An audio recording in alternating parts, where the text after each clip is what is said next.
European Parliament, and I'm speaking, of course, about the backlash against women's rights, and not only in European Union, but worldwide. And this committee meeting is timely because we see that this rolling back on women's rights is a global phenomenon, as I said, and we as committee and the European Parliament has shown it several times that we treat attack on women's rights wherever they are, whether they're in Poland, in Afghanistan, in Iran, wherever they are, as an attack on human rights. We see it also as a broader picture of the rise of extremes, a rise of the groups which are using, which are well organized and using the resources to undermine the fundamental human rights, including women's rights, because as Madeleine Albright famously says, women's rights, which is obvious for us, of course, are human rights.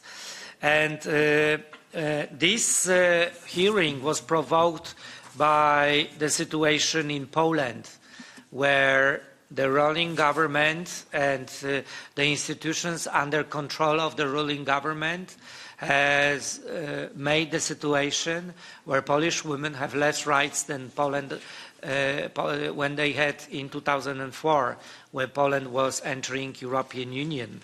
And this is due to the series of facts which we'll be probably discussing at this committee meeting, but it has led to the situation where at the end of the day Polish women cannot exercise the same rights as women in other member states, and that's why our committee is calling constantly for counteraction the pushback against pushback on women's rights, I would say. And this is one of our fundamental goals.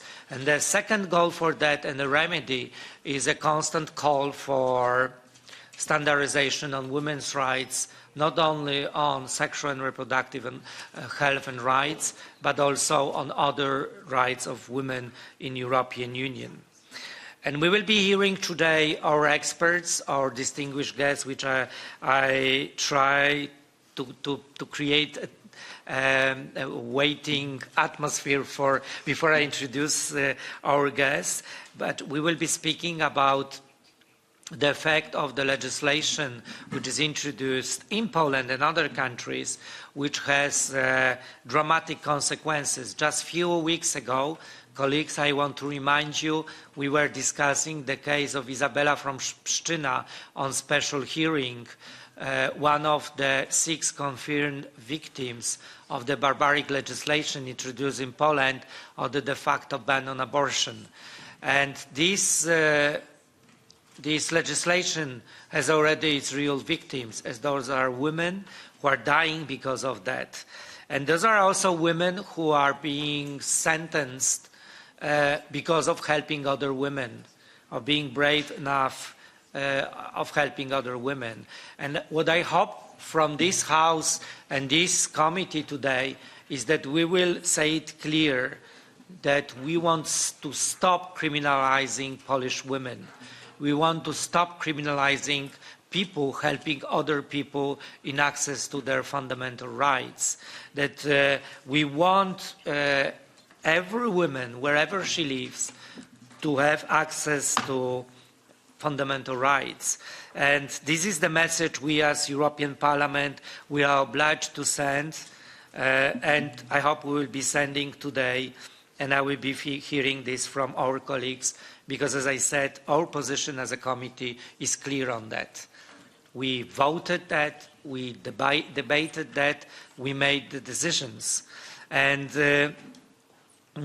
with this, without further delay, let me go into presentations of 4 distinguished guests we have.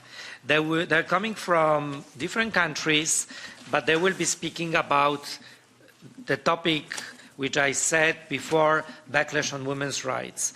And the first of them is my compatriot, a friend of mine, a woman which I admire of her work, and I have honored to work with Justyna for some time. She's a human rights defender, a real hero in Poland, a founder of the website Women on the Net.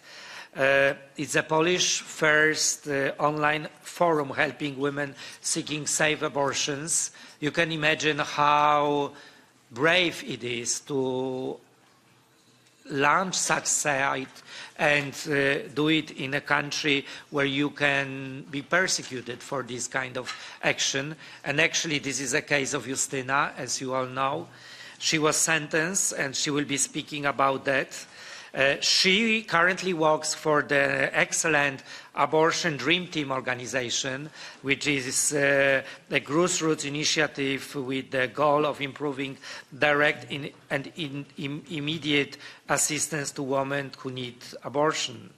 And as I said, in March, Justina Wydrzyńska was found guilty of facilitating abortion and sentenced for providing abortion pills to a woman in an abusive relationship who had begged for help, could not find this help, and reached Justyna, and Justyna helped her.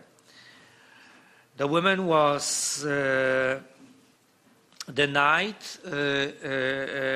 for help, and there was Justyna who helped her and afterwards sentenced. So it's our honor and privilege to host you, Justyna, today. And we want to hear your story and your address to this parliament. And I can promise you, whenever anything happens which undermines women's rights, I want to assure you that we will never walk alone. We will always be with you there. Thank you very much. The floor is yours, Justyna. Thank you for such warm introduction. Yes, my name is Justina Wydrzyńska, and I've been helping in abortions for 16 years. More than a month ago, I was, exactly on March 14, I was sentenced guilty by a Polish court for helping in abortion. I am one of the persons who is answering calls on Abortion Without Borders helpline, which is operating since December 2019. Every day from 8 to 8 a.m. to 8 p.m. You can call a number 2229-22597 and get practical information about how to... Hold on, Justyna. There is something wrong with the interpretation, and they're asking me... My mic was not off? Oh. I think it would help if the laptop could be moved away from the microphone. Could the laptop be moved away from the microphone? Your mic is not working. Let's try with this one. Okay. Can you switch it off? Speak to this one. This one is better? Okay, thank you. Does it work? Thank you very much. Okay. Thank you, interpreters, for your work. Thank you. Yes. Go on. So once again, I am the person who is helping in abortion for 16 years. 1 month ago, on March 14, I was sentenced guilty by a Polish court for helping in abortion. I am one of the persons who is answering calls on Abortion Without Borders helpline, which operates from December 2019. Every day from 8 to 8, you can call a number 2229-22597 and get very practical support, how to order the pills, what is happening during taking the pills, and to which countries you can travel to get the surgical abortion. We suggest people to use safe pills, to order them from safe source. We advise people how to prepare to abortion, and we provide, again, very practical information in this matter. Since the verdict of the Constitutional Tribunal, Abortion Without Borders has helped over 100,000 people from Poland to access an abortion in a total. In average, it is 107 abortions per day. As a part of Abortion Without Borders, we help to organize an abortion in foreign clinics, and we pay for the procedure, we pay for the travel, and we pay for the hotels. From the verdict of the Constitutional Tribunal, over 2,000 people had a surgical abortion in foreign clinics with our support. We spent for abortion almost €500,000. Women travel from Poland to Netherlands, Belgium, England, France, Germany, Czech Republic, or Austria, and they are surprised how kindly and decently they have been treated in those clinics. Many of them had previously tried to get abortion in Polish hospitals, but gave up. They couldn't stand the unpredictability anymore. Will they do it? The condescension of Polish doctors being sent from hospital to hospital. They couldn't stand the doctors hiding behind the concierge clothes or simply playing for the time. So for them, it's too late to perform an abortion. Since the Constitutional Tribunal verdict, we have been receiving calls from people who are already in the hospitals more more often. They feel that for Polish doctors, threatened or pregnant with the fetal abnormalities is more important than the life or well-being of the woman. After the death of Iza from Szczyna, fear increased not only in patients, but also in us. When we learned of other women in a situation of similar that Iza was, we wonder, will we be able to help her on time? Should we advise her to leave the hospital in order to save her life? Will it be responsible and safe to put her on a plane? Or maybe we should risk criminal charges and send her abortion pills to a hospital to save her life? All of that is happening because the Polish gynecologists choose to be cowards. At the beginning of 2020, Ania, the person who I sent the pills, was almost 12 weeks pregnant and contacted Abortion Without Borders. On the phone, she said that her partner was controlling her email and the phone. She wrote in emails that she would do something to herself if she failed to terminate the pregnancy. I sent her my own abortion pills, but she never used them because her partner called the police. Police took the pills and questioned her. That's how my case started. A month ago, I have heard a conviction, and the judge who ruled in my case, while justifying the sentence, referred to the rule of law, underlining that every citizen in Poland must respect the law. It was quite absurd in a situation when I hear these words from the judge, who was nominated by the general prosecutor, who is the same person at the Ministry of Justice. I was sentenced to 8 months of controlled social service, 30 hours per month. The day after the verdict, the media reported that my judge got a quite big promotion to the Court of Appeal. On the day she sentenced me, I became convicted that in this fight with the Polish system, I had no chance for the justice. Besides, not only me, but also Ania, the woman who I sent the pills, she didn't have any chance either. A week ago, Ania gave an interview to Magdalena Chrzczonowicz for the Polish portal Oko Press and told her part of the story. It's a story about loneliness, the trauma of being in unwanted pregnancy, the president discomfort of uncontrolled vomiting during the pregnancy.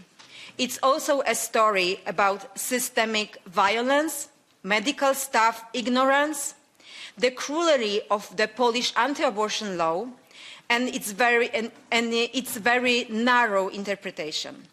It's a story of escaping from the hospital to be able to save life. Before Ania turned to ask for help, she was in a Polish hospital. She spent there over a week where it was against her will. She was dehydrated and starved, having not eaten for 3 weeks.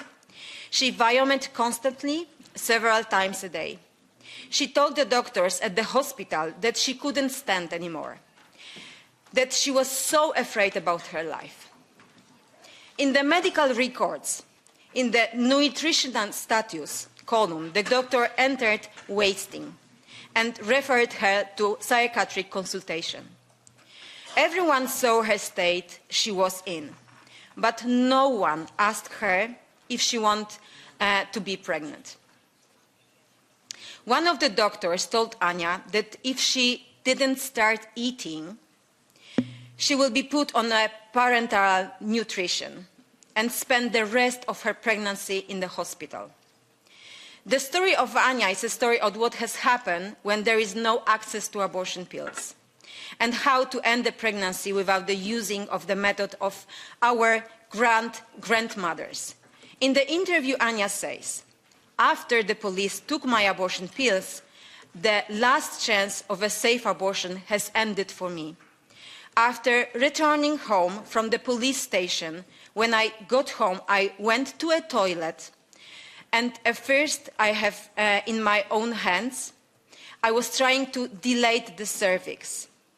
I have heard before that midwives sometimes use this action to speed up the labor, and I just wanted to induce the miscarriage in that way. I started to bleed. That what I did, or I thought I was doing, was to put the Foley catheter inside the cervix. Thick blood came out, and I waited contractions, but they never came. I wore this catheter for days, many days. When it fell out, I placed it back into the cervix, and again and again. I did it alone, in a silence, and I felt like an animal, hunted animal, and I was paralyzed with a fear. All the hygiene pads and other products I threw away in a garbage bin in the neighborhood, so I would not leave them and I would not leave any traces. In particular time, I found out how untrue the saying is, that the human dignity is inherent and cannot be taken away. A few days after Ania started vomiting blood, she was flooded with amniotic fluid. Ania was afraid to go to the hospital because she was worried that the doctors would try to save the pregnancy, not her. When it got truly awful, she went to the emergency, diagnosed sepsis. Doctor cleaned the uterus, gave her antibiotics. Anna slept for 3 days. I sent her these pills: mifepristone and misoprostol, a safe kit for medical abortion, which is recommended by WHO.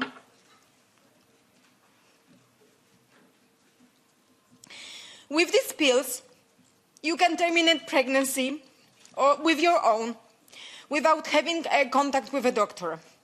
It's safe, and its effectiveness is 98%. Ania had a chance for a safe abortion, but the chance was taken away from her. As a consequence, Ania had to use this, the method of our great-grandmothers, the catheter. and lead to infection and sepsis, to finally be rescued. I'm so sorry, this is so much emotional for me. Unfortunately, she was survived, but she have to stay, and we have to say it out loud. She escaped death. She could be next Iza from Szczyna and Agnieszka from Częstochowa. She was saved by a fact that she was rushed from a hospital in time, and the doctor noticed that she's in a threat to her life. Both of us didn't have chance to justice in a court. When sentencing me, the court decided that saving Anya's life was socially harmful. The court decided that giving someone a chance to have a safe abortion is unlawful. And the law should always be more important than somebody's life and health. Many times after the verdict, I ask myself if I regret the abortion. I don't. If I regret my decision, and I don't. I regret that I didn't know that Anya was going to use the catheter, that she didn't have another chance for a safe abortion, that she had to play with her life to free herself from unwanted pregnancy. I regret that she was alone. Many times I have heard the question, how can we, abortion activists from Poland, can be supported? We will be completely honest with you.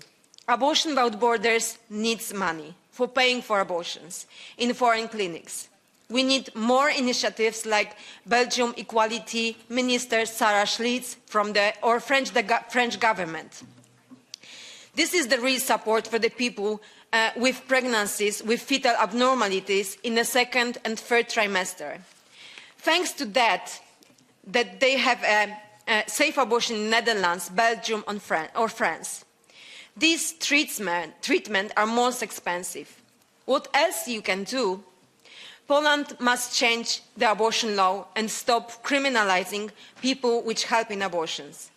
And for the pressure from you is needed. Don't be afraid to put this pressure on. You can save somebody's life. Thank you.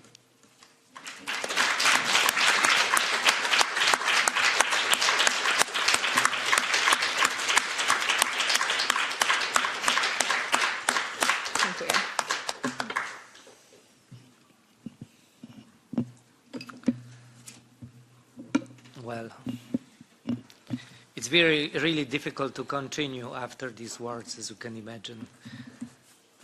It was really moving, Justyna. Thank you very much for your testimony, and you can imagine we have heard a lot in this committee during our years of work, but this is one of the most moving interventions I've ever heard, and it shows the seriousness of the matter we are dealing with, and it's one of the probably thousands of testimonies of women who we could show at this committee. So thank you very much, and the next time we meet, I hope you will be clean out of the accusations, and you'll be free. Once again, thank you very much, Justyna. You're a real hero. Thank you for the invitation. It's all the time. I'm so grateful for those kind of invitations and telling you how the abortion reality in Poland looks like. Thank you. We continue with the second intervention from Poland, and we will hear to Dr. Elżbieta Korolczuk, who is also an activist, but she's also associate professor at the University of Warsaw in Poland and Södertörn University in Sweden. She also publishes on the social movements, the politics of reproduction, and the backlash against so-called gender.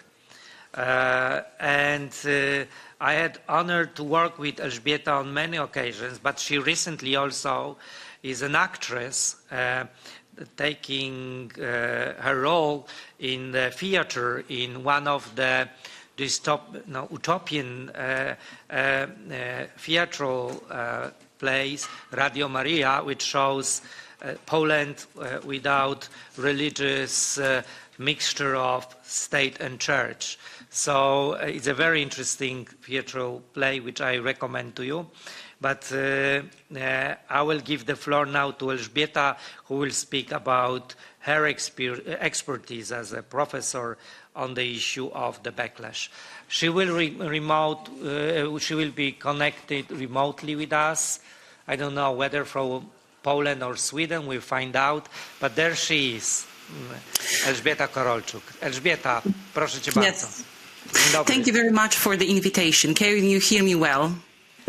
Słyszymy cię bardzo dobrze i witamy cię w Parlamencie Europejskim, Elżbieto. Bardzo dziękuję.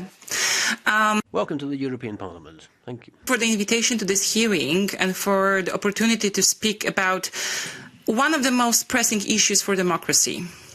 I've been studying campaigns against women's rights, against gender equality, LGBTQ rights for over a decade now.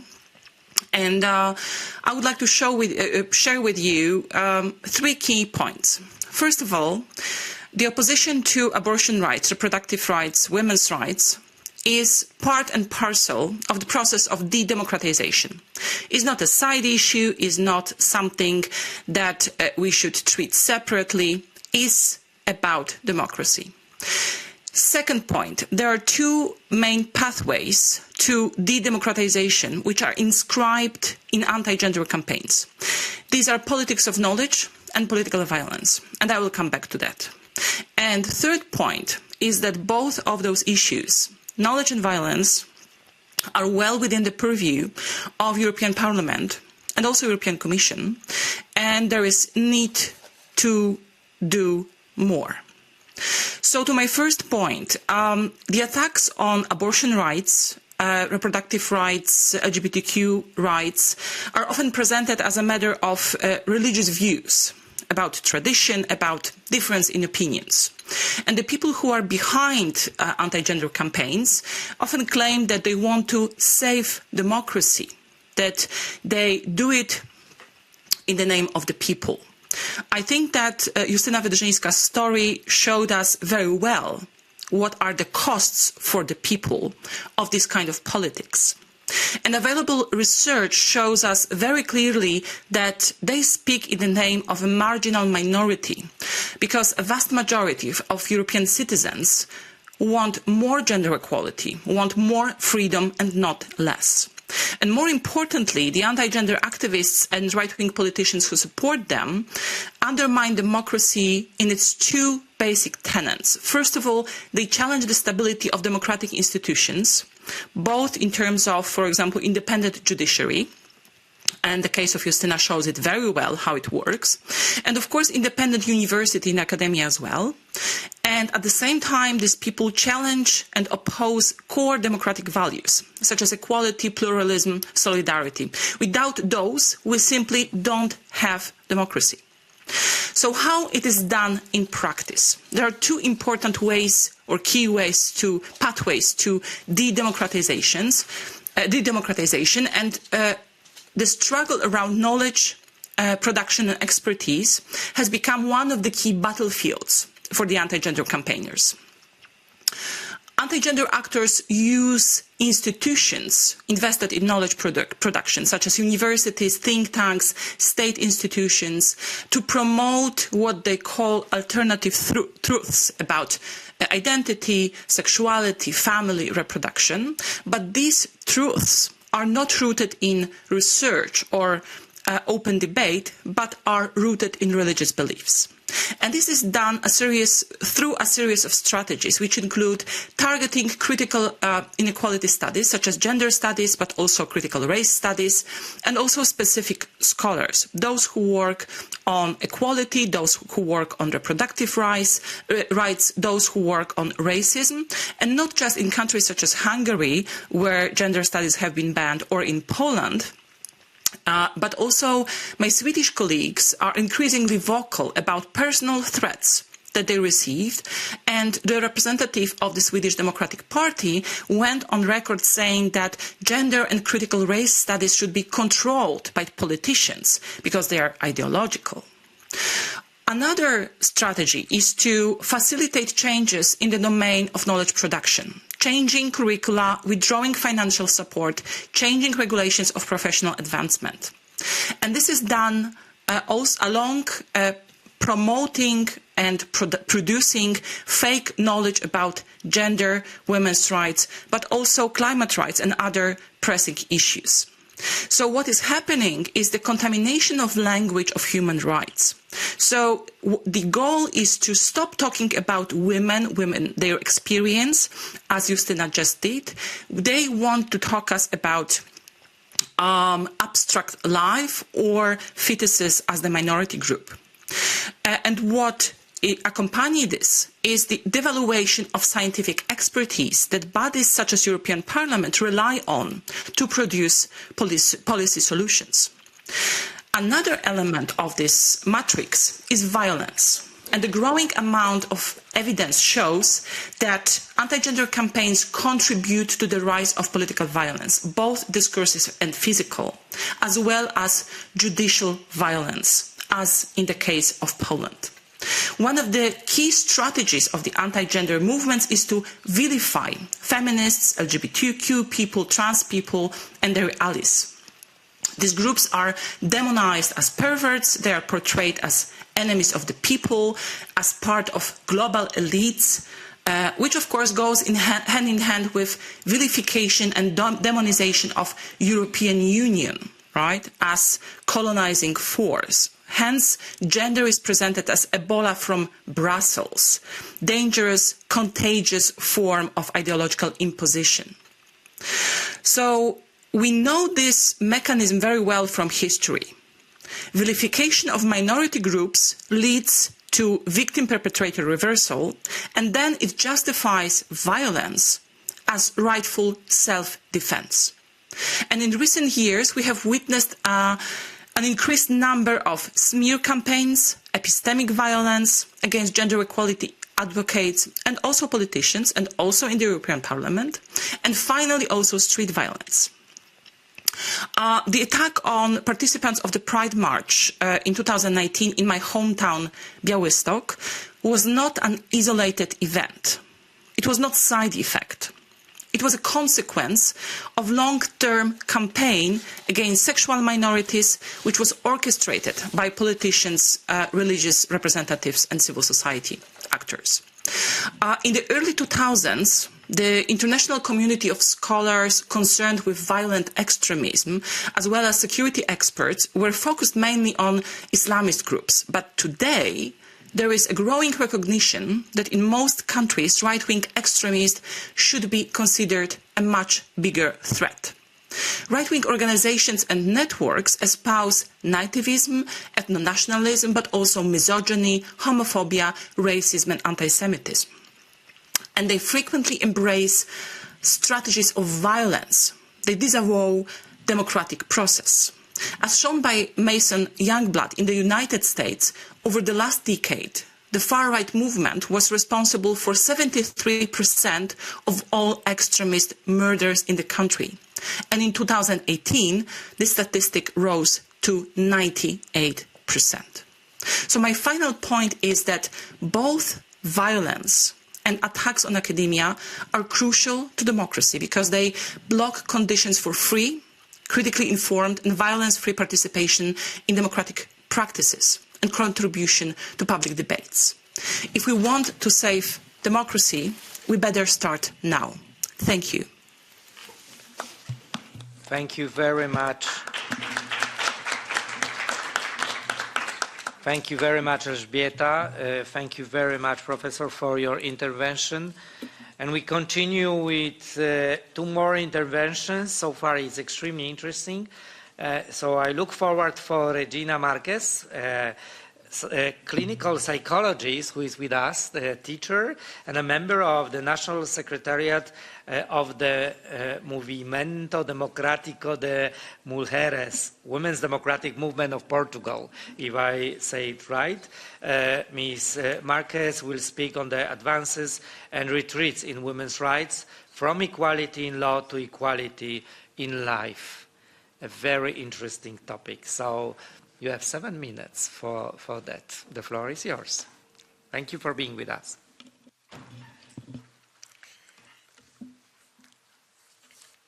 Em primeiro lugar, quero agradecer. First of all, let me thank the FEM committee for the invitation and say good afternoon to you, Mr. Chairman, and the other members of the panel who are here with me. I'd also like to say hello to all of the participants and thank the interpreters as well, since I'm now able to speak in my own language.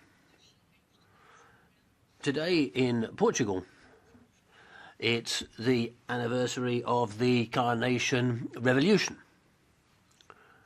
Our struggle, that's to say, the achievements we've had in terms of women's rights, one needs to remember, were born from a democratic revolution in our country. It's a holiday today in Portugal, but this work we're doing here is so important that I came along. Let me start by expressing solidarity with women of Poland in their fight for the right to abortion.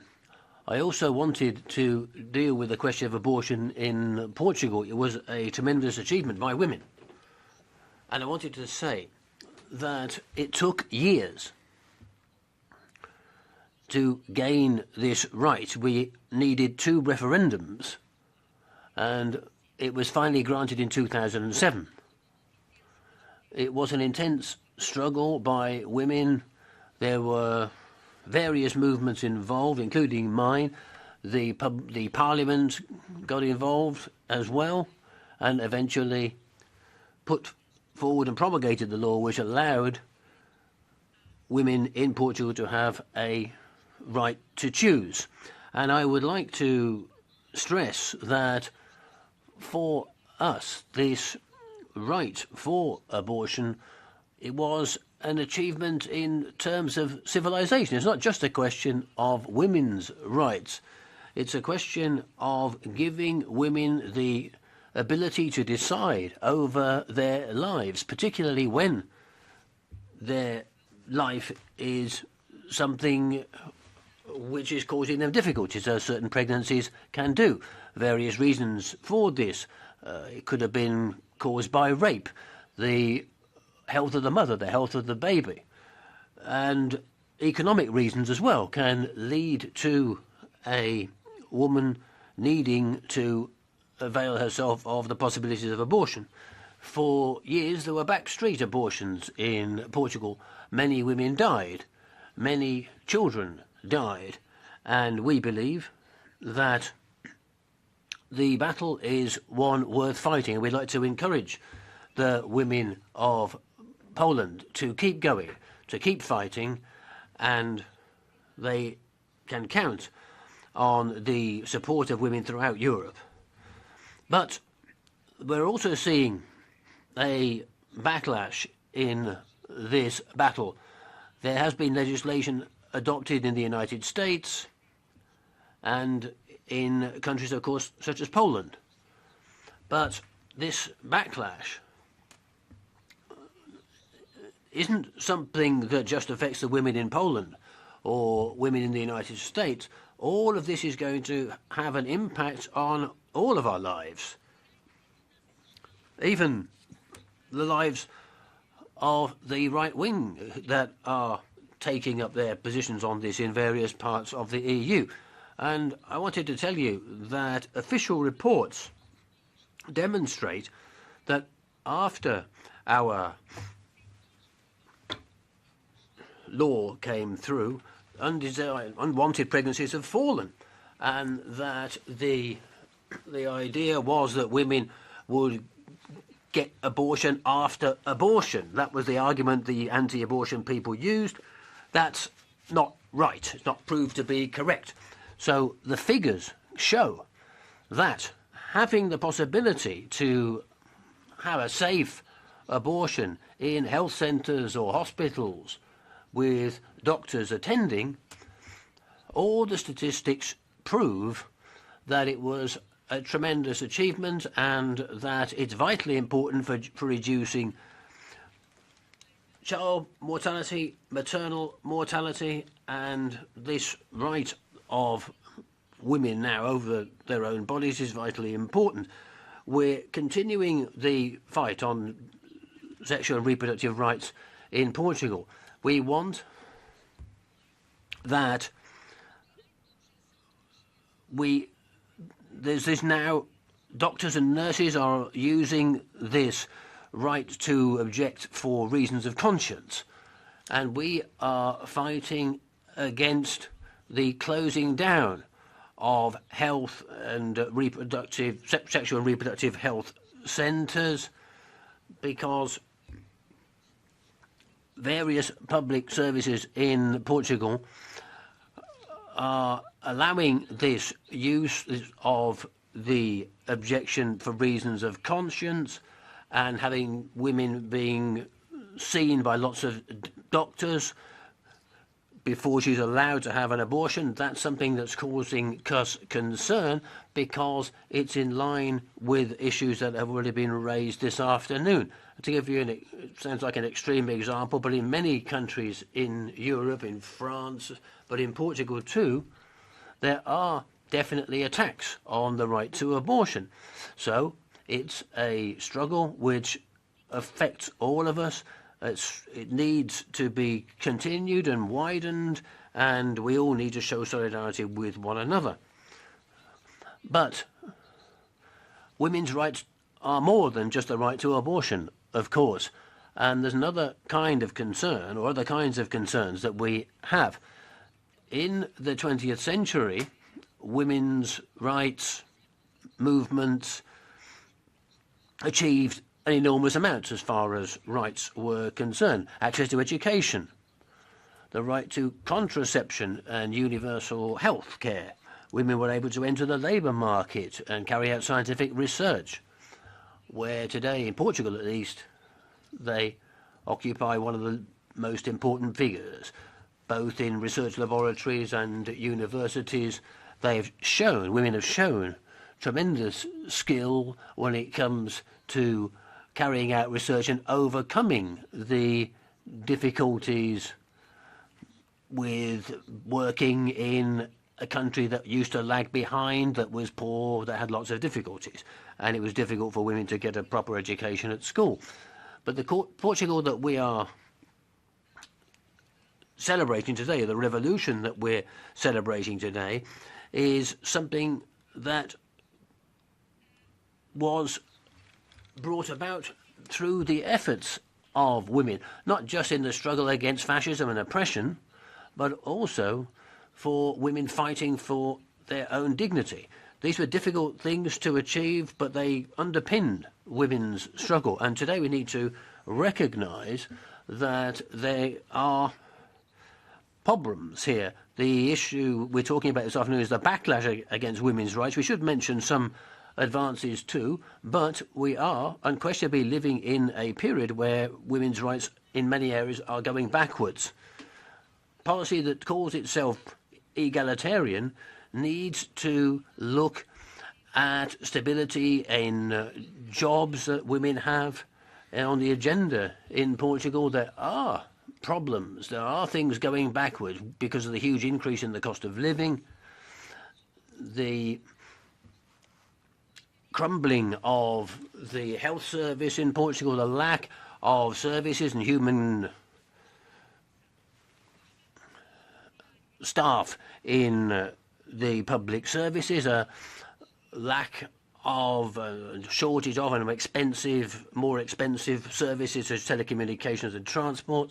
These are all issues which we face every day, and it's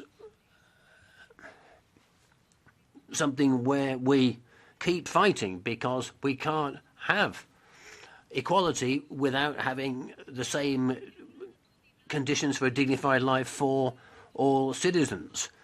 And our struggle in my movement and women in general, we want to see, for example, salaries. Women's salaries in Portugal are among the lowest in Europe. That's an important point, therefore. The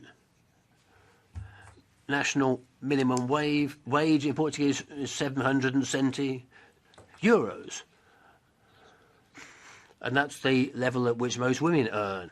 We also want to see increasing recognition of women as teachers, as nurses, being involved in business, in hotels. These are all sectors which don't really have much of a career path. There's not much of a possibility for promotion. There's also a glass ceiling problem, and we want to just give women the dignity which they deserve. There's a lack of public investment, which, of course, has had an impact and will continue to shape women's whole lives. Some of the worst affected sectors, social sector, hotels, health, education, in textile industry, the shoemaking industry, this is where women earn far less than men. And this is where you most see the disease which is affecting us today, which is the precarious nature of work. Women don't have stable jobs which they can be confident about. They are walking a tightrope and are frightened of losing their job every single day. So women are trying in Portugal to resist, to protect their rights, and they're demonstrating in the streets and making all of these claims. And we want to contribute, we have contributed, because you shouldn't forget that women's profile in history, art, literature has increased, but there's a tendency now to hide women, and for women not to be as bold as they ought to be when they're making their demands. So the International Women's Day is a hugely important day for us. It's not a holiday, a celebration. It's something that brings women together, and they can ask them these questions of each other and talk to issues about each other. It's very important for us. It's one of the most important days for women. It's celebrated in Porto and Lisbon. It talks about improving women's living conditions. That's vitally important if their rights are going to have any meaning. We have a brilliant, wonderful constitution which talks about equality, the right to maternity, paternity leave, the right of non-discrimination, equal pay for equal work. But there are still issues about Portugal going backwards. We can see Portugal going backwards in many of these areas, Mr. Chairman. There's also the question of birth rates. Portugal is one of the countries where birth rates are extremely low. And this, of course, has to do with living conditions, has to do with demography. We're concerned about that. It's also got to do with the question of sexual and reproductive health. And this is something that should be part of our concerns. Finally, since I don't have much time, Nós, de facto, we believe at the moment that it's time to work, to realise that we're in a difficult, dangerous time, and that we need to keep working with other women, to keep linking up with other women. The history of democracy has this as its very raison d'etre. We need to be united. We need to be together so that peace can win out, so that we can talk, so that people sit down at the same negotiating table, even with huge differences. We know what it's like as women to sit down together and solve problems. So it's good that we have things like this, forums where we can talk rather than trying to solve our problems with weapons. And the arms race, we can read in the paper, is increasing. Enormous amounts of money are spent on weapons. We should remember there's no gender equality. There's no equality when it comes to ethnic issues or sexual orientation, and the discrimination against women, whether they be Roma, black, white, needs to end, and weapons aren't the way to do it. Our weapon is peace and our unity, a unity working for women, Polish women and all women in Europe. Thank you very much. Thank you very much. Thank you very much, Ms. Marques. You were speaking so beautifully that 15 minutes went so fast with you. You're a real clinical psychologist. I could hear that. Thank you very much for your kind words and calling for solidarity and cooperation. We very much need this solidarity. And I say it also from the country of historical solidarity. So in Poland, solidarity means a lot. Maybe not in practice, unfortunately. Okay, we go to our last speaker, Francesca Sanders. She's the Senior Policy Officer in Transgender Europe, embracing all the diversity. And she is connected with us remotely. And yeah, I see her. Okay, there she is. The floor is yours, Francesca. Welcome. Thank you. Thanks very much. Good afternoon. My name is Francesca Sanders. I'm a Senior Policy Officer at Transgender Europe. TGU is a membership-based organisation with over 200 member organisations in 48 countries in Europe and Central Asia, including 26 in the EU. Our objective is to strengthen the rights and well-being of the trans community in the region and advocate for securing our rights. We're honoured to have been invited to this hearing today on the backlash against women's rights, as it is a serious issue of concern for the trans community. Rightly, any discussion on this issue should include trans people, because trans people, specifically trans women, are currently the subject of a vicious and coordinated attack that challenges their very existence and identities.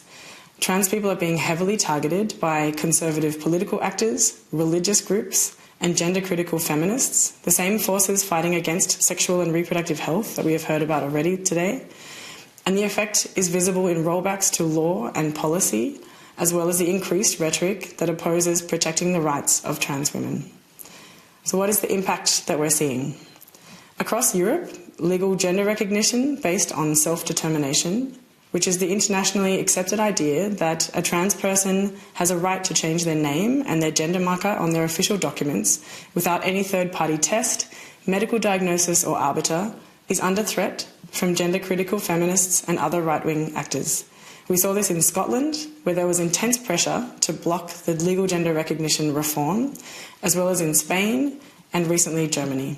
Just this month, Slovakia introduced a proposal to outright ban legal gender recognition in the same way that Hungary did in 2021.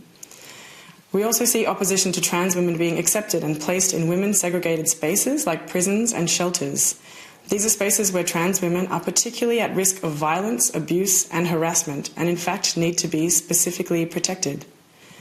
We know also from national statistics and from reports from our members that anti-trans harassment, hate speech and violence against trans people has increased across the region. This has taken the form of hate speech from political actors, online doxing and physical attacks. Our members in Bulgaria and Romania, for example, had their premises vandalised and staff attacked, in one case by a presidential candidate and associates. So what is this opposition and what kind of narratives are we hearing about trans people, especially trans women? The dominant narrative employed is that recognising trans rights and the right to self-determination of gender dismantles the objective reality of sex and destroys the heteronormative family structure.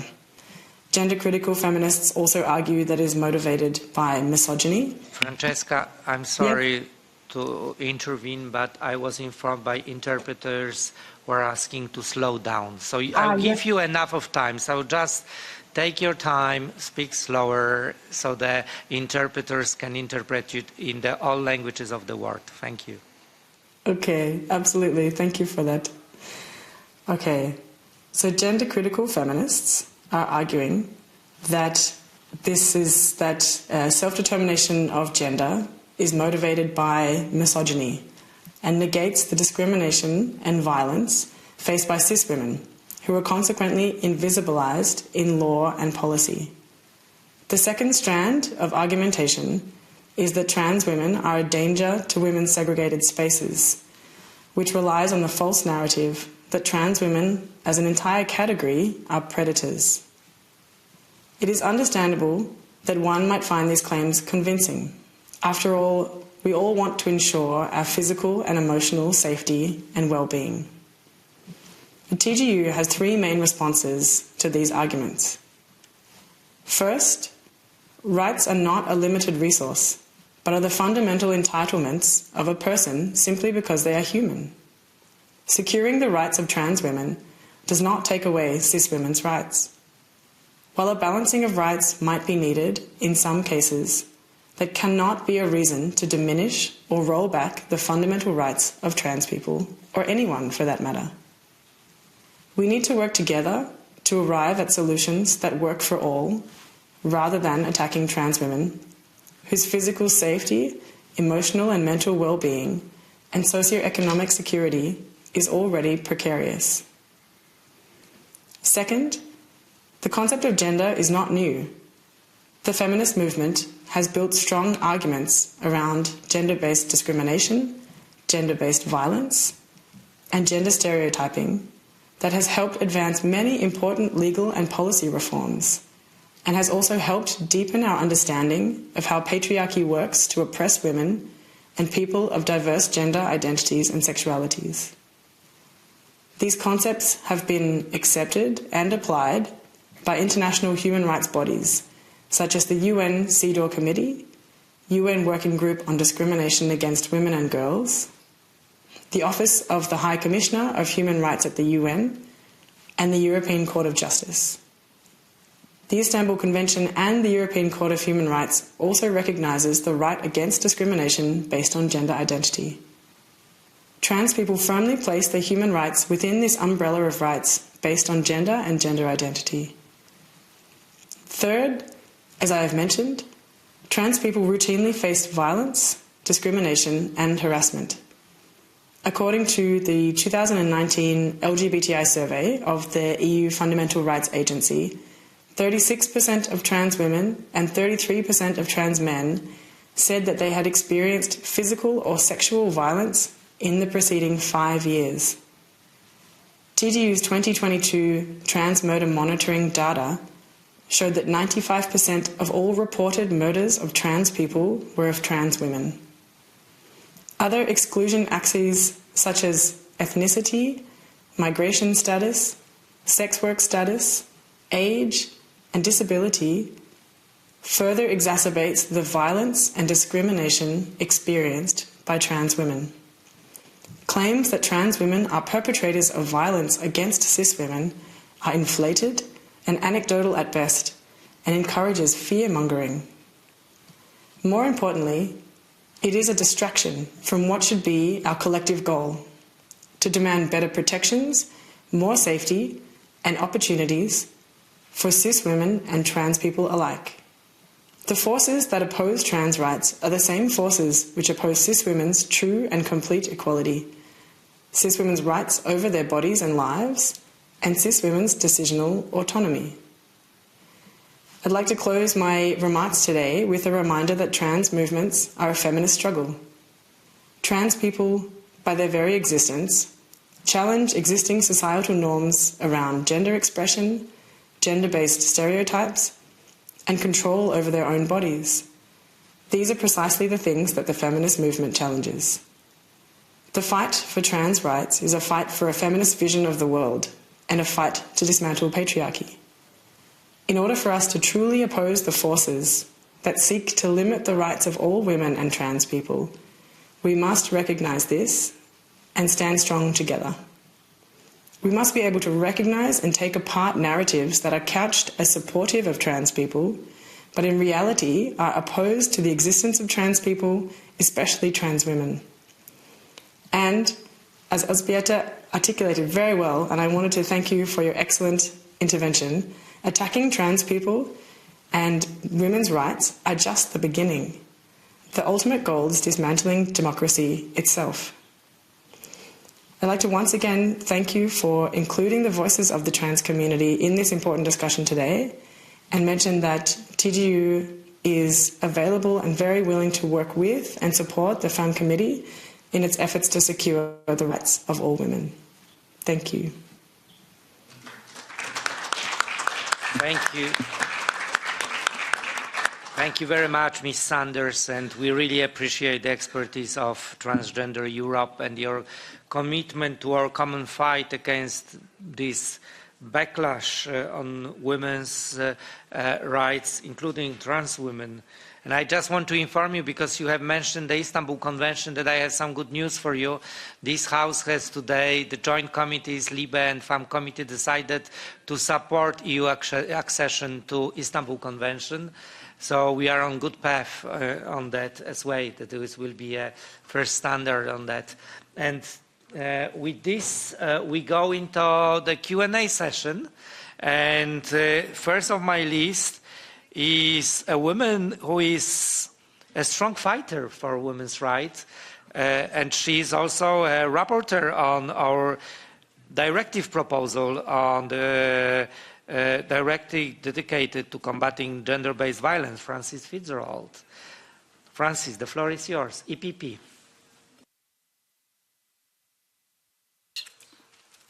Thank you, Robert, and well done on organising today. I think it's been very informative for all of us, and important to have a session on the backlash against women's rights, because we hear about it all the time, but I think there's nothing like hearing, the individual examples which we've heard here today.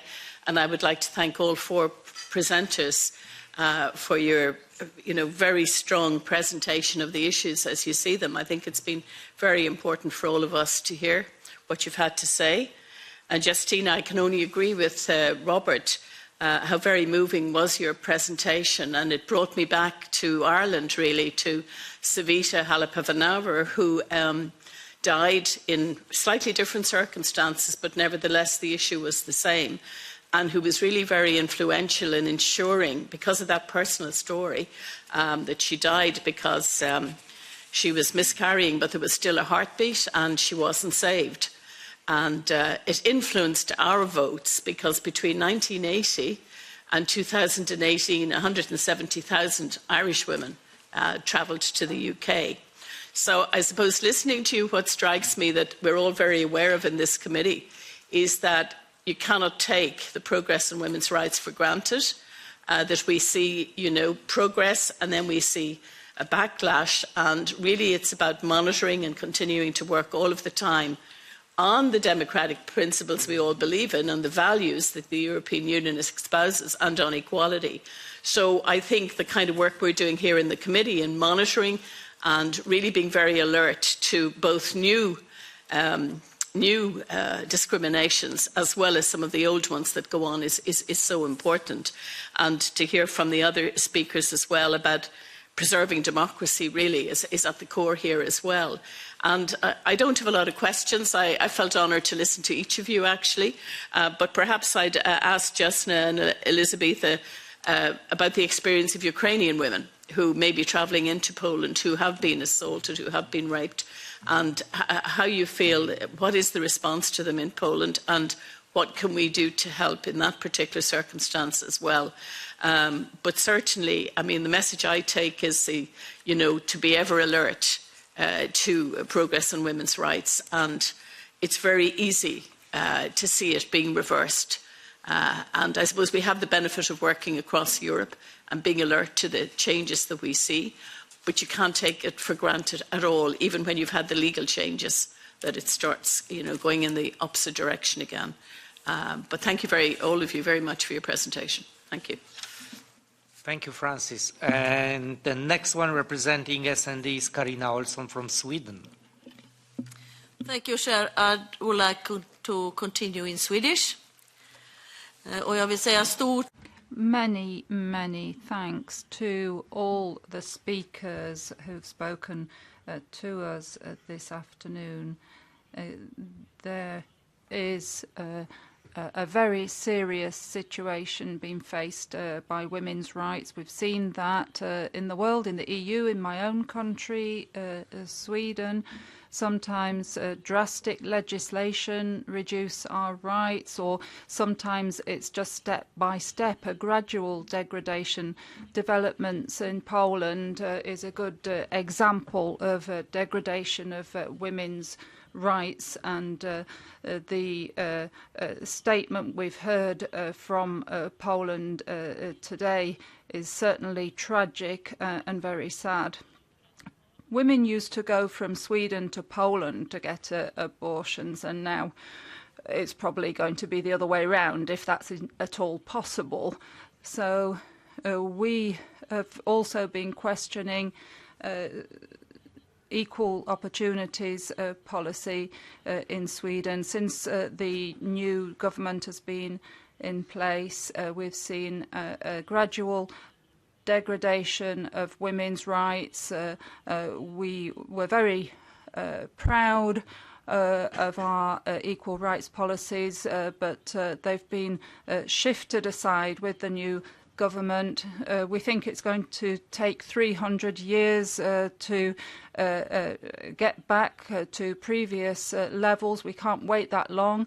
We know that conservative and right-wing powers are constantly eroding away at our women's rights. We know that anti-democratic movements are well funded, and we know that the women's movement is extremely strong as well. So we can find strength in that, and we refuse to be downtrodden. We've seen that from protests in Iran, in Poland, in the USA, and these are just a few examples. And we see that it's difficult sometimes to protest in certain countries. I mean, Afghanistan, for example, where girls over the age of 12 can't even go to school. And then there are issues such as pay and violence, particularly in conflict zones where women are being used as a weapon.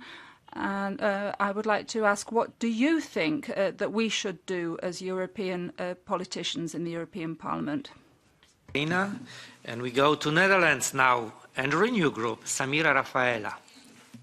Yes, thank you very much, Chair. And Justina, thank you for being here with us again. I realize that it's definitely not easy for you to constantly fight this battle, but you know that you are extremely supported by us, and you are a true hero, because it is extremely brave what you're doing. And we understand and we realize the efforts, but also the risks that you take personally to continue fighting this battle. So I would like to thank you for that very much. And of course, you can always count on the most possible support that we are willing to give to you. So when speaking about the backlash of women's rights in Europe, then I think for me, as being part of a new generation in Europe, this is extremely disappointing. I've been looking at generations of women, also sitting in this room, who have been fighting so hard to get the basic fundamental rights of women. And when sometimes looking at the situation now, I am wondering and asking myself, I just hope that all the efforts that they have put in this battle, that it was worth it and that it has not been for nothing. And I think a new generation of women are feeling exactly the same emotion, and this is exactly why we need to put all the efforts and means into this battle to make sure that we do not have the backlash that we are so afraid of. Just today, I organized a discussion about the dangerous transnational anti-gender movements that are leading this backlash, that are being supported from also outside Europe. There is a lot of foreign interference, a lot of foreign influence. There is a coordinated, well-organized and well-financed strategy behind these anti-gender movements. Take, for example, the Agenda Europe strategy. And they are really strategic. They are really on point when it comes to conducting their strategy. So that means that we also in this European Parliament need to be aware of the forces and the influences that we see in our parliaments, that we see here in the European Parliament. So for the upcoming time, we need to closely monitor and evaluate where the foreign influence is going, what the anti-gender movements are doing, where they get the power from and where they get the strength from. Because this is exactly what we need to dismantle. And the kind of narratives that they use are also about the same values that we stand for. So we also need to be aware of the extreme manipulation that they use during the debates that we have, the conversations that they have, and the narratives that they put out there. So I hope that for the upcoming time, together with my colleagues here in the European Parliament, we can really analyze closely where we can dismantle these anti-gender movements. I hope that the European Parliament will decide that some of these anti-gender movements should not be allowed here in this Parliament. We should not accept their narrative. We should not accept the way they think about human beings, whether it's about the LGBTI community, whether it's about women, whether it's about trans people. We cannot allow them to be part or to participate within democratic institutions that need to fight and protect the fundamental rights of our citizens. So I hope that we can strongly take that responsibility together and just know, I'm expressing it again, we will keep supporting you, we stay behind you, we stay next to you, and we will make sure that our voices are strongly heard. Thank you. Thank you very much. Thank you well. And now we go to Spain, to Margarita de la Pisa Carrion, our colleague from ECR. Muchas gracias, presidente, colegas. Thank you, Chairman. Thank you to our guests. Yes, there's a question of visibility of women. We have the Committee on Women's Rights, but we need to be more visible. There's a lack of plurality of opinions. It's an incomplete picture. And of course, we need to address the issue of abortion. Talking about women's rights and focusing on abortion perhaps disregards the broad palette of issues facing society.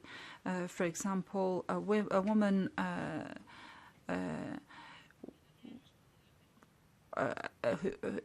with an unwanted pregnancy can be in a moment of great distress. I've been on the phone with people who've discovered their pregnancy, and sometimes there's been so much pressure to have an abortion, and the pressure comes from their partner, and it might also come from their parents, and many of these women have been abused or raped, and the attacker doesn't want to be burdened with a pregnancy. The social services also bring pressure to bear. In this case, I was faced with a woman in difficulties being pressured to carry out an abortion because the child didn't meet the so-called normal standards.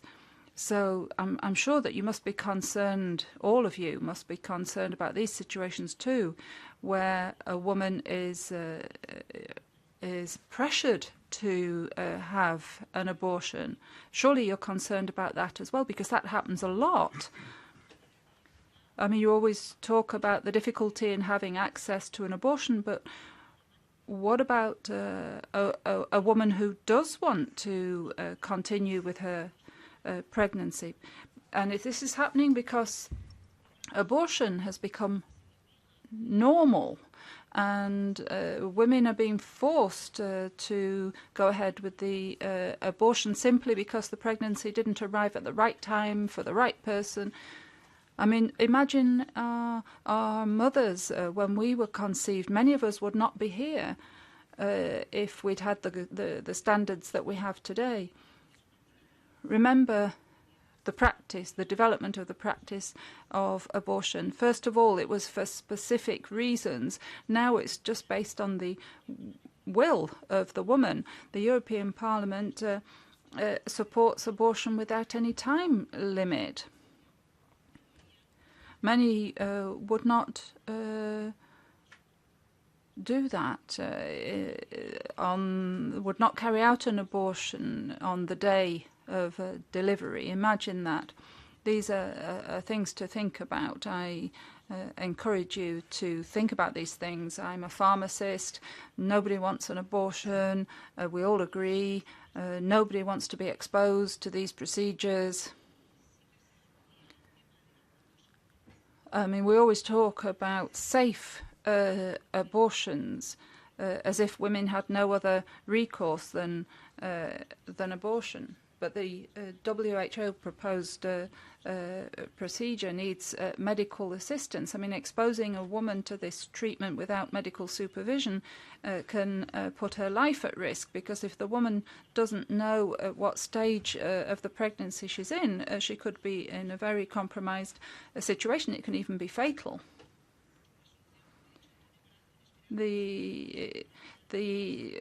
Abortion is not always the solution. What we need to do is give the woman support.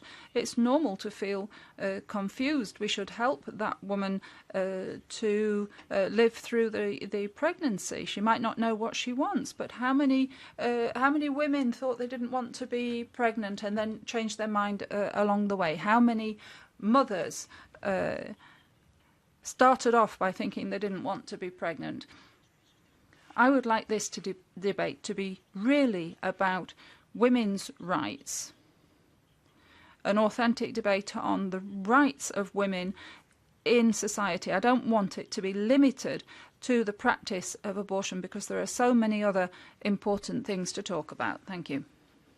Thank you, Margherita. And before we continue with the speakers, I just want to remind you that you're not being limited with your freedom of taking the floor. You speak double the time you had, and I did not intervene. The decision on the composition of this meeting was made by the coordinators, which you participate in personally, and you also participated in our last mission to Poland, and you could take floor at every meeting, and I heard that you were very active. So please do not accuse me as a chair for any censorship of this committee, because this is not the case, and I gave you some examples. Thank you very much. We continue with our colleagues. Then I have Fred Matic, who is famous of his report, the Matic report on sexual and reproductive health and rights. So, Fred, the floor is yours. Thank you. Thank you, Robert, and thanks to all the colleagues who spoke today and presented their experience. We hear you and we understand loud and clear. I believe you also know that this committee, now under the Robert leadership and previously under the leadership of our colleague Evelyn, has approached this issue very seriously and dealt with it on the numerous occasions. There is no doubt that we are facing a powerful movement that is well organized and financed, and that their only goal to return us to the dark medieval ages. I have already spoken on this topic many times, and I want to emphasize once again, in me, in most of us here in the committee, you have allies, and there is no doubt that together you will always stand in defense of women's rights. I would like to ask our experts, Justina already mentioned something, but tell us again, what specifically can we do that we haven't done yet? How can we help in political or the other way prevent this regressive agenda from achieving its goals, and how can we directly help you in what you do on the ground for the protection and safety for all women and girls? Thank you. Thank you very much, Fred. And then I have our Vice Chair, Radka Maxová from Czech Republic. The Chair, the floor is yours. Děkuji, Roberte. Děkuji všem. Thank you, Robert. I want to thank all the speakers. I want to thank Justina for a very vivid description of the horror story, which luckily had a happy ending. The health of perhaps a future mother with a better partner was preserved. Personally, this story has affected me because I have experience with this, and I fear that the Czech Republic might embark on the path like in Poland, because the Minister of Labour is a Christian Democrat who is receiving advice from anti-democratic movements that influence him. As Commissioner Dalli said at our last committee meeting, now we have to focus on protecting what we have achieved, the rights that we have acquired. Although I consider the European Parliament to be very open and progressive, and I want to thank them, we managed to pass pay transparency gap directive and women in supervisory boards.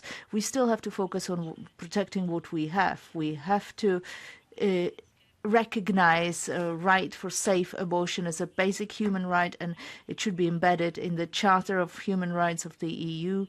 It is not easy, but in my view, it is the only way to protect women and give them free choice. Apart from what we are doing, calling on governments and pointing out human rights abuses, how to pressure the governments to update or amend their legislation to ensure free access to safe abortion so that women's health is not put under threat, and that we can protect girls in the future as well. Lina Galvez Munoz. Thank you, Chair, and thank you very much for the different presentations showing us how important is a non-androcentric knowledge to achieve gender equality and also to combat gender backlash that is really dramatic, really very dramatic in Poland. I really appreciated your sincerity and your presentation. But I think it should be considered beyond Poland, and it should be considered an attack to our democracies. We should include really in the core European, the defense of the core European values, because if we see the countries in which this gender backlash is more evident, there is a clear relationship in between the erosion of democracies and the rule of law and the harm to women's rights. That could happen in any country, at least. And in part, as it had been said, but a few of us, it is because there is this international anti-gender and anti-feminist movement that is very well organized, very well financed, and with very clever and concrete strategy. I mean, this movement should not be understood as a group of fundamentalists who want to stop abortions, but as different movements, sometimes very disparate from each other, and within a very sophisticated global phenomenon at the service of our reactionary agenda that uses disregard of women's rights and LGTB rights at the center of its political action. That is, they use the anti-women agenda as a tool to get power and to achieve what they propose, which goes often beyond the legalization of abortion. So it is very clear for me that they are acting united, even if sometimes they don't collude in many things, but they are acting very clearly united. My question is once again, how could really work together? Because now there is a lot of divisions and differences within feminist movement and women's movement, but they are, even if they are different, they are united in front of us. So how could really work together that we put really feminism and the defense of women and gender equality at the core of the defense of our democracies, in order also to have more people to back us in this fight for gender equality. Thank you very much. Muchas gracias. And adesso andiamo a Bella Italia. Onorevole. Now we go to Italy in the person of Ms. Moretti. Thanks very much, Chairman. On the subject of Italy, finally, a few days ago, the green light was given for free distribution of the pill to women. And that's when there's a right-wing government in Italy which is doing all it can to turn back the clock and bring everybody backwards. It's a real revolution, this, as far as women's health is concerned, and their right to decide what they do with their own bodies. And they can decide whether they do wish to become mothers, and in particular, when they can do that. We've talked about this with colleagues in the socialist group. It's a big issue of sex education in schools. It means educating young people to respect themselves, to respect each other, to get to know their own bodies and to protect their own health. And I think that Europe needs to be doing a lot more in this area. It should start providing direct finance to schools so that they can organise courses dealing with sexuality and sexual health. Because only in that way, through teaching people, that we can grow up a generation of free men and women fighting against the who will stand out against the forces trying to bring us back. To Margherita della Pisa, let me say something. She talks about repression, but these pressures, are they just coming from one side? Or are governments like the Polish government themselves exerting pressure when it comes to women's rights to choose about what happens with their own bodies? One pressure is perhaps more important than the other as far as you're concerned. But Margherita, are you or not in favour of women's freedom, women's right to choose who they are, how they be, what they do with their own bodies? If you were to have a daughter of 14 years of age who gets pregnant after suffering sexual assault, how would you help her? What would you do with that little girl? I think that what you need to do is get information, because women, particularly young women, are no longer willing to let someone else decide for them and what happens with their bodies. Thank you. Onorevole Moretti. Thank you. I ostatnia, przynajmniej na mojej liście, osoba zapisana to jest dzisiaj... Next speaker is Łukasz Kochut from Poland, who's co-rapporteur. Związanej z ratyfikacją przez Unię Europejską. On the question of ratification of the Istanbul Convention by the EU. Congratulations once again, Łukasz. It's a tremendous success, and I give you the floor. Thank you, Chairman. Przede wszystkim chciałem po prostu podziękować w imieniu swoim, ale... Let me thank you, Justyna, in my own behalf, but also on behalf of thousands of women. You've demonstrated that it's worth trying to be oneself and to show courage. The next day pill doesn't kill anybody. It's a question of dignity. I live in Silesia, 22 kilometres from the border, the Czech border. And in Bochumin, you can find next-day pills in chemists. And these 22 kilometres that I live away from the border, it's a border between two worlds, two ways of looking at women. Czech Republic has one of the highest birth rates in Europe. I don't think it's a coincidence. I'm very pleased to see that two committees in the European Parliament have voted in favour of the possibility of the European Union being part of the Istanbul Convention. I've been working since the beginning of this Parliament on this matter with Mrs. Kochari, and thanks to the Swedish presidency, among other things, that we are, against all the conservative forces fighting against us, being able to bring this in so that there will be access to contraception. That's self-evident for nearly all the member states in the EU. It's something that's obvious 22 kilometres from my house, but it needs to be something that's available in all of the European Union, including Poland. So thanks very much to our guests. Do remember the situation will one day return to normal in Poland. Thank you, Łukasz, once again. Congratulations to you and Annika for your brilliant achievement, and let's cross fingers for ratification. Ms. Pisa Carrion has asked for the floor again. If not, I can close if no one else wants to speak, I'll give Margarita the floor for a minute and a half and close the speakers list. Agradezco muchísimo las preguntas y de... I'd like to thank our colleague, Ms. Moretti, for the questions, though they were answered in what I said before.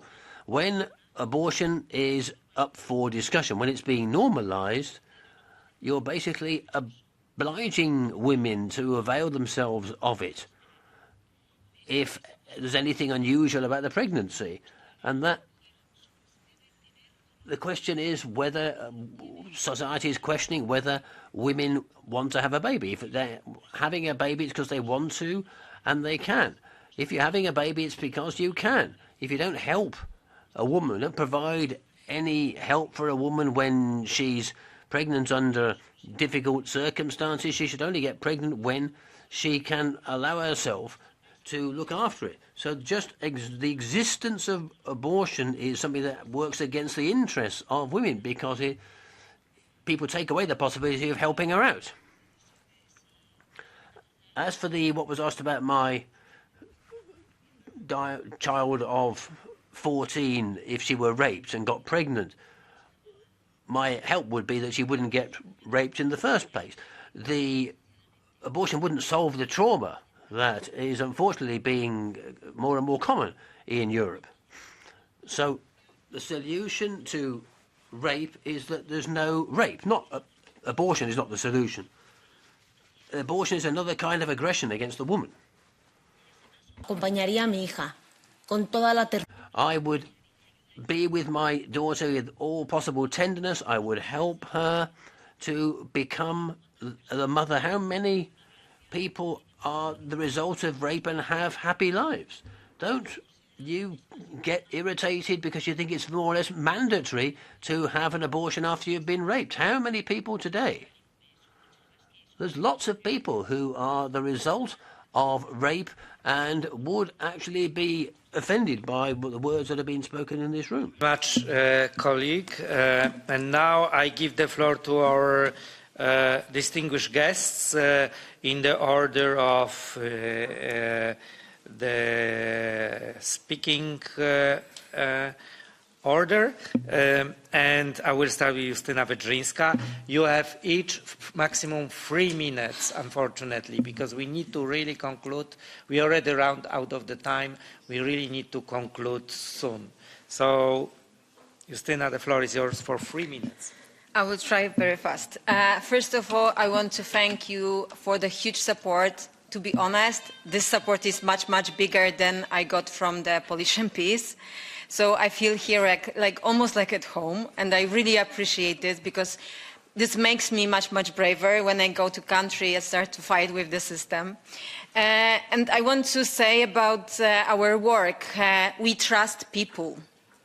we trust in decision of women, and we support every decision people have.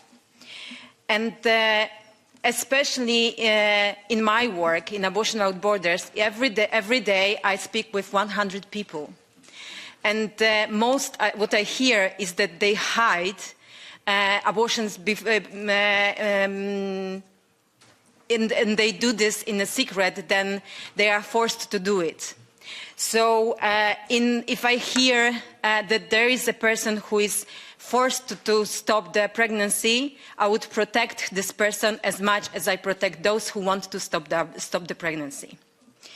From the moment of the war has started, we started to count the people who contact us, those from the Ukraine, and through this almost more than a year, we helped more than 1,500 people, 1,500 people, and as the whole support is coming from the society. The same when the Ukrainian people came to the country, the society just organized ourselves, and the same is with the access to abortion. We help people no matter their nationality. We help the same way the Ukrainian has, how we said, those who are on the Belarus border. So we try to give the same information to every person who is from Afghanistan, who is from Iran, who is from Germany, the students who are studying here in Poland, and need access to abortion. But what we do more to help the Ukrainian people, our partner, Women Help Women organization, sent to the war zone around 400,000 packages of abortion pills. And also, I don't remember the numbers of emergency contraceptive pill, to help those who stay in the country and have to have the access to abortion pills in a situation when there is no access. And what maybe I want to repeat this, but and to be this unphrased again, what we would like to have from the European Parliament, first of all, is to push the pressure for the Polish government for the decriminalization of those who help in abortion, actually, because it's not only activists who can be criminalized. There could be also mothers who help daughters and partners and friend to friend. There could be anyone.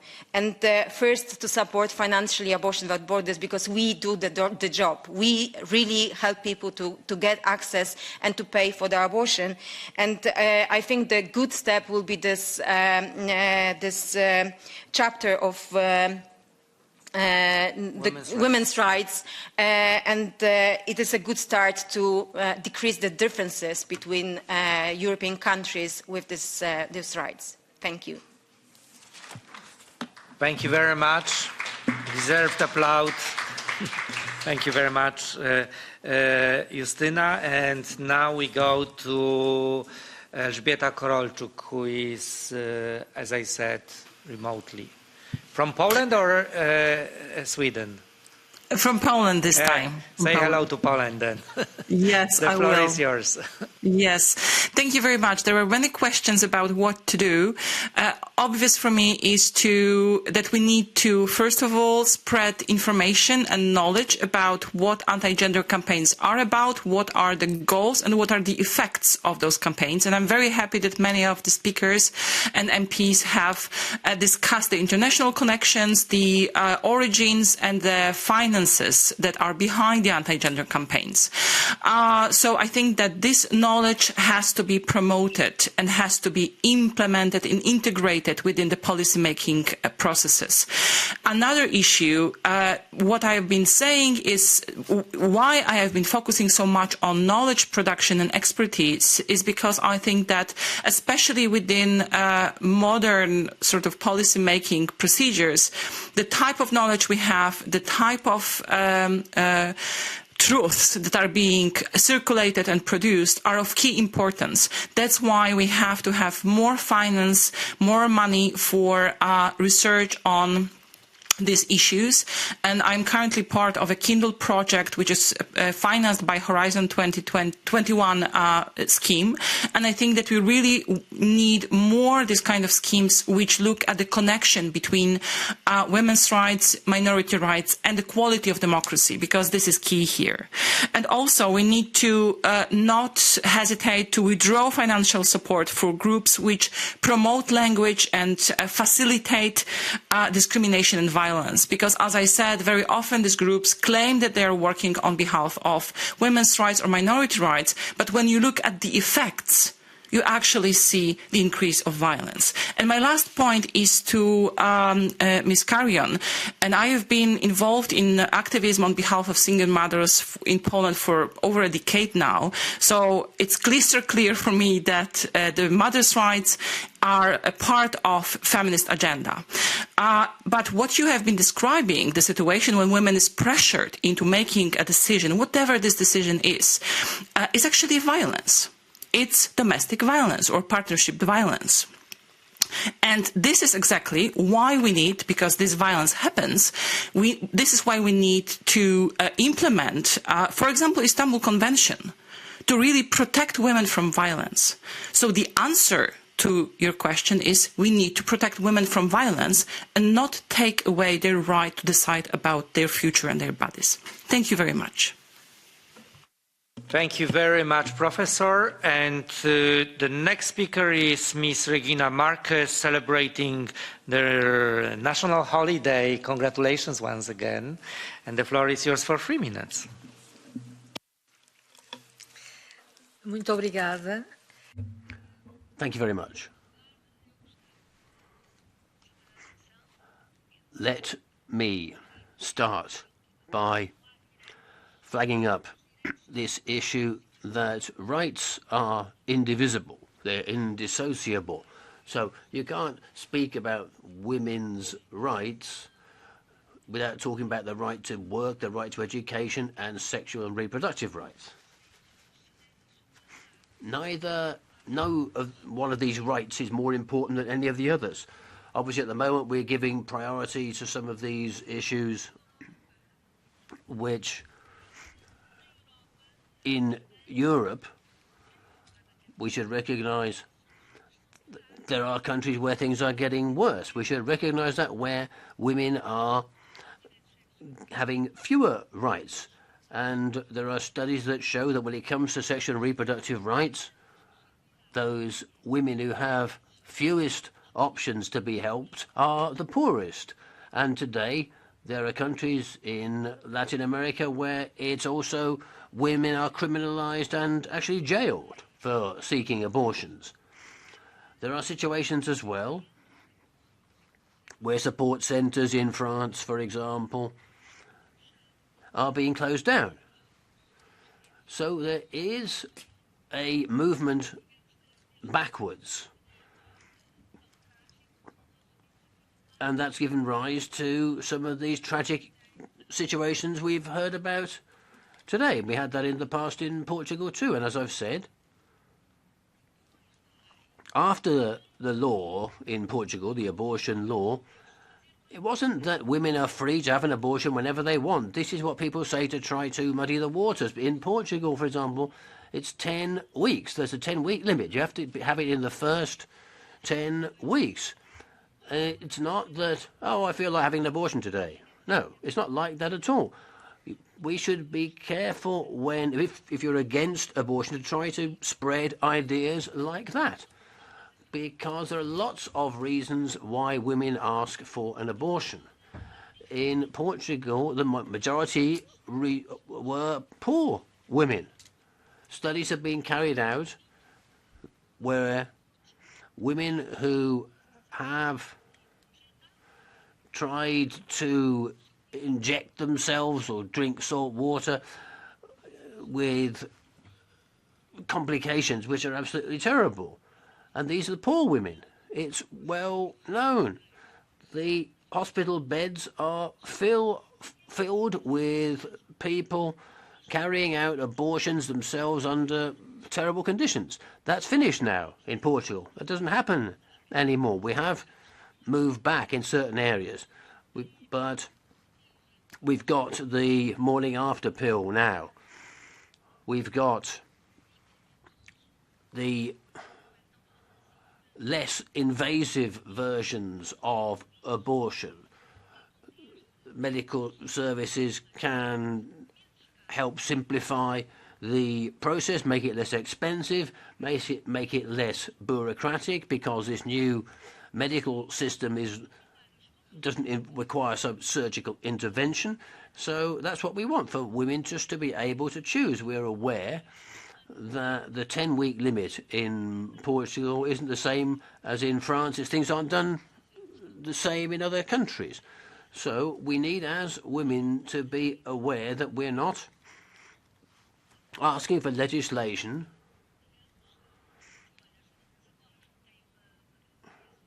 that if someone has a pregnancy they don't like and they just get an abortion. The question of rape and partners, the idea that they might not want to stay pregnant because of financial problems. So why don't we just put women in the focus here? It's a political option, therefore, if poverty is the problem. So what we want, what we're speaking in favour of, is that women should be able to decide within a legal framework, and this legal framework should be put together democratically in a parliament. Obviously, we are trying to exert pressure so that we get the best law possible and that it provides a measure of social justice, because it's the poorest women, as I've said, who have most recourse. And I can understand lots of women in the past went to Britain to get their abortions in the past because they were wealthy enough to be able to afford to go. Other people had to try and just make do by some of the methods of ingesting salt, etc., at home. So lots of women, as I said, should be able to have sex education at school, should have access to family planning.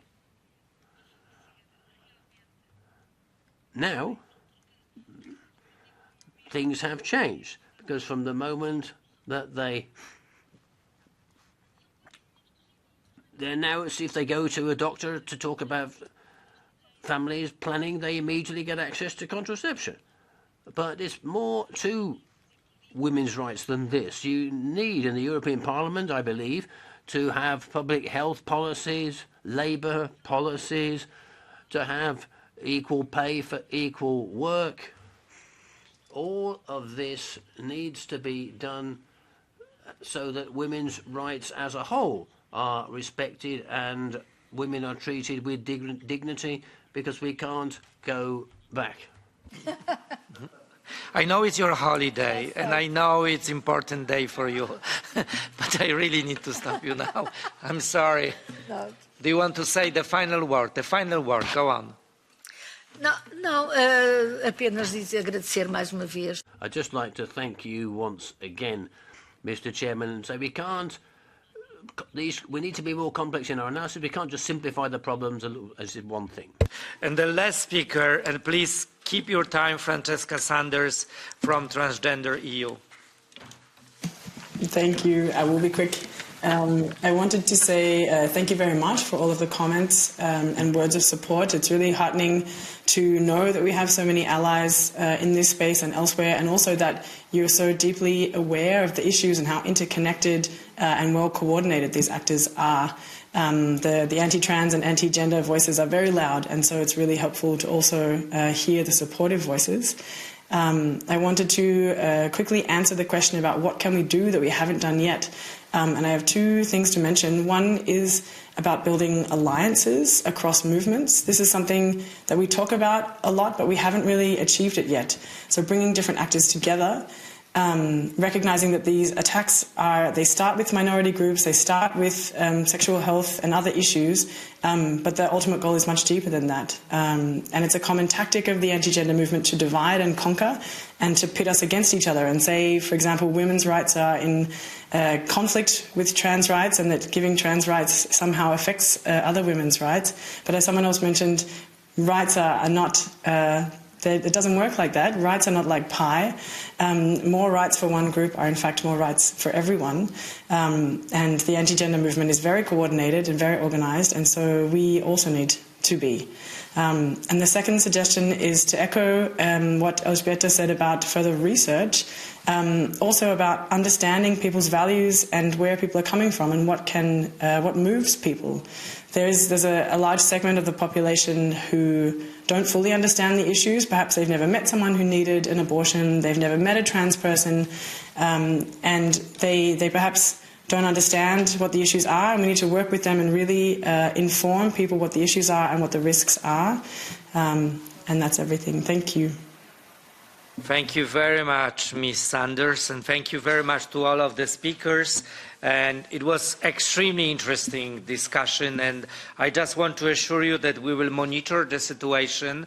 We heard your voices, we took your tips for further actions of European Union, including this House, and we understand and we see that you cannot take women's rights for granted, as Francis has said and many of you have said, and it's like a beautiful flower. You need to water it every day, not to let it fade away, and that's why it's our common obligation. And I just want to assure you, you will never walk alone, and we believe this in the context of women and the backlash.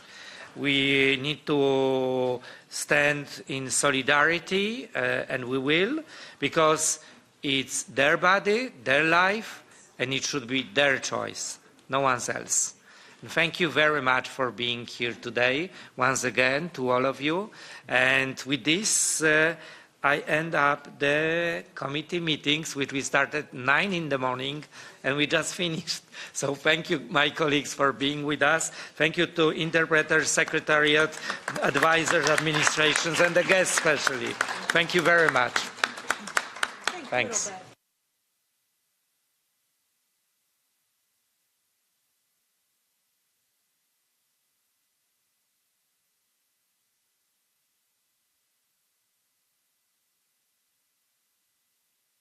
So now I want to ask all the people who are not authorized to leave the room, because